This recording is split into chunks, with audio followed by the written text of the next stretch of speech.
BBAలో university second rank, third rank సాధించడం Sun international విద్యార్థులకే సాధ్యం. సెలబ్రిటీల జోస్యాలు చెప్పి పాపులర్ అయిన వేణుస్వామికి హైకోర్టులో ఊరట లభించింది. నాగ చైతన్య శోభిత నిశ్చితార్థం జరిగిన కొద్ది గంటలోనే వారు విడిపోతారని వేణుస్వామి జోస్యం చెప్పి వివాదానికి కారణమయ్యారు. వేణుస్వామి విడుదల చేసిన ఈ వీడియో దేశవ్యాప్తంగా చర్చకు దారితీసింది. ముఖ్యంగా సినీ ఇండస్ట్రీలో వేణుస్వామి పట్ల తీవ్ర వ్యతిరేకత వచ్చింది. గత కొన్ని దశాబ్దాలుగా సినీ రంగంలో అక్కినేని వారసత్వం కొనసాగుతోంది. ఈ కుటుంబం పాపులారిటీ దెబ్బతీసే జోష్యాన్ని జర్నలిస్ట్ సమాజం కూడా గ్రహించింది.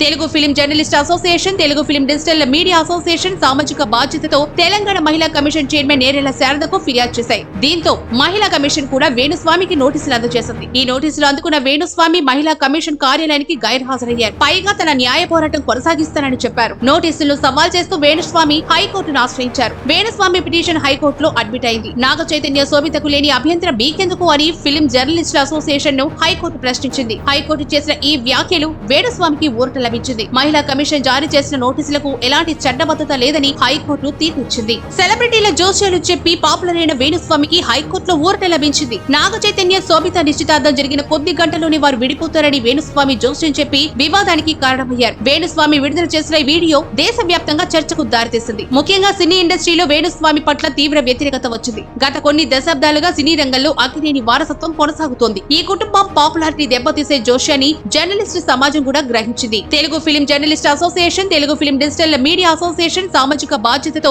తెలంగాణ మహిళా కమిషన్ చైర్మన్ నేరెళ్ల శారదకు ఫిర్యాదు చేశాయి. దీంతో మహిళా కమిషన్ కూడా వేణుస్వామికి నోటీసులు అందజేసింది. ఈ నోటీసులు అందుకున్న వేణుస్వామి మహిళా కమిషన్ కార్యాలయానికి గైర్హాజరయ్యారు. పైగా తన న్యాయ పోరాటం కొనసాగిస్తానని చెప్పారు. నోటీసులను సవాల్ చేస్తూ వేణుస్వామి హైకోర్టును ఆశ్రయించారు. వేణుస్వామి పిటిషన్ హైకోర్టులో అడ్మిట్ అయింది. నాగ చైతన్య శోభితకు లేని అభ్యంతరం మీకెందుకు అని ఫిలిం జర్నలిస్ట్ అసోసియేషన్ ను హైకోర్టు ప్రశ్నించింది. హైకోర్టు చేసిన ఈ వ్యాఖ్యలు వేణుస్వామికి ఊరట లభించింది. మహిళా కమిషన్ జారీ చేసిన నోటీసులకు ఎలాంటి చట్టబద్ధత లేదని హైకోర్టు తీర్పిచ్చింది.